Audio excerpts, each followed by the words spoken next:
Imazo sin phat na neya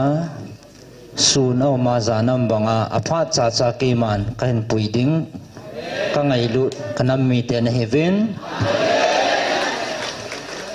heji chenang ho heji ke pa na le lungmon na nei pau ke ya ko na lungmon na nei pau hin hingo vin nang chi pi zo vin heji ta san thu do le hin nang ho kisapoi ta heaven aji chu heji ta san thu do lan na ke su boi te ngol le na ling lau je vin na lung su ba ke ma in thing na suno pha ji ta ve